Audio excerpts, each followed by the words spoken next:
ദർസ് എന്ന് പറയുന്നത് വലിയൊരു സംഗതിയാണ്.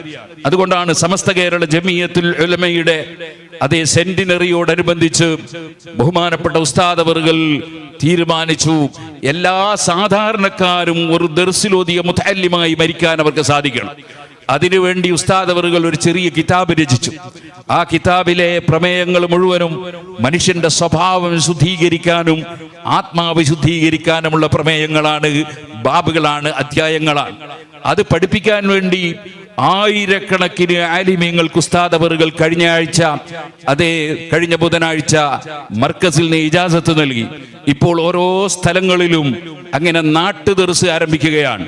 ആ നാട്ടുദർസിൽ അവർ എല്ലാ സാധാരണക്കാർക്ക് ചിലർക്ക് തോന്നും, എനിക്ക് വയസ്സ് 65 70 ഇനി ഞാൻ എന്ത് ദർസ് പഠിക്കാനാണ്. അങ്ങനല്ല. നബി സല്ലല്ലാഹു അലൈഹി വസല്ലം ദർസിൽ പങ്കെടുത്തിരുന്ന സഹാബികൾ 60 70 വയസ്സുള്ളവരാണ്.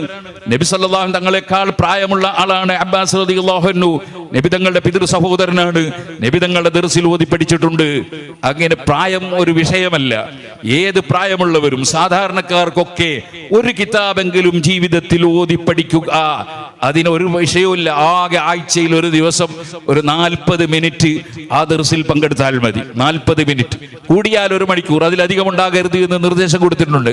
അങ്ങനെ 40 മിനിറ്റ്, അതിൽ ഒരു അധ്യായം, അള്ളാഹുവിന്റെ പരിശുദ്ധ ഖുർആനിൽ ഒരു ആയത്ത്, നബി സല്ലല്ലാഹു അലൈഹി തങ്ങളുടെ ഒരു ഹദീസ്, നബി തങ്ങളുടെ ജീവിത രീതിയിലുണ്ടായ സ്വഭാവ ഗുണത്തെ അറിയിക്കുന്ന ഒരു സംഭവം, ഇങ്ങനെ തുടങ്ങിയിട്ടാണ് ഓരോ പാഠങ്ങളും ഉസ്താദ് അവറുകൾ അതിൽ ക്രോഡീകരിച്ചിട്ടുള്ളത്. അത് ഏകദേശം ഒരു 10 ലക്ഷത്തോളം ആളുകൾ ദർസിൽ പഠിച്ച മുതഅല്ലിമാവുക, ഒരു കിതാബെങ്കിലും ജീവിതത്തിൽ ഓതുക.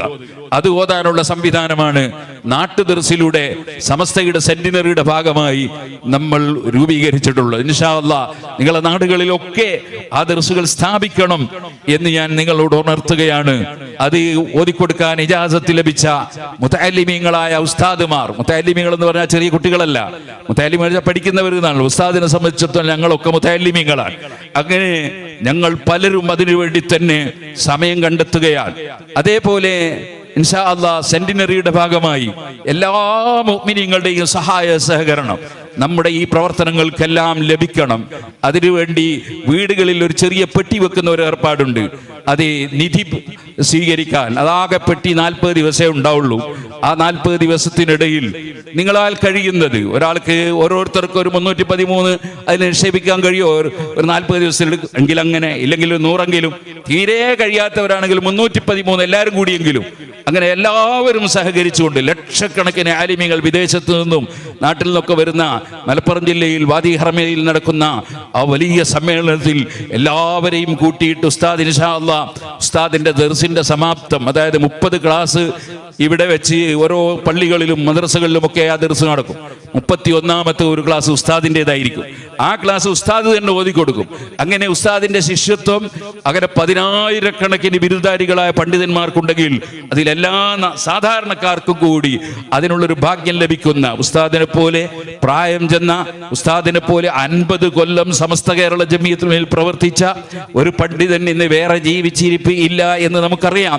ലോകം മുഴുക്കെ അറിയപ്പെട്ട മഹാനായ ഉസ്താദ് അവറുകളുടെ ഒരു ശിഷ്യത്വം സ്വീകരിക്കാനും കൂടിയുള്ള ഒരു വഴിയായിട്ടാണ് അത് ആവിഷ്കരിച്ചിട്ടുള്ളത്. ഞാനിപ്പോ ഇൽമു പഠിക്കാൻ വേണ്ടി വരുന്ന നബി സല്ലല്ലാഹു അലൈഹി വസല്ലം അടുക്കൽ ഞാൻ ഇൽമു പഠിക്കാനാണ് വന്നത് എന്ന് പറഞ്ഞാൽ ചെറിയ കുട്ടിയല്ല, വലിയ ആളാണ്. അവരാണ് മർഹബൻ ലി ത്വാലിബിൽ ഇൽം, ഇൽമു പഠിക്കുന്നവർക്ക് സ്വാഗതം എന്ന് പറഞ്ഞ് നബി സല്ലല്ലാഹു അലൈഹി വസല്ലം സ്വാഗതം ചെയ്തുകൊണ്ട് ആ ഇൽമു പഠിക്കുന്ന ആൾക്ക് മലക്കുകൾ അങ്ങനെ ആകാശം വരെ മുറ്റി നിന്ന് സ്നേഹിച്ചുകൊണ്ട് തലോടും അതേ എന്ന് ഓർമ്മപ്പെടുത്തിയിട്ടുള്ളത്. അതുകൊണ്ട് ഇൽമു പഠിക്കുന്ന വിദ്യാർത്ഥികൾ വലിയ സ്ഥാനമുള്ളവരാണ്.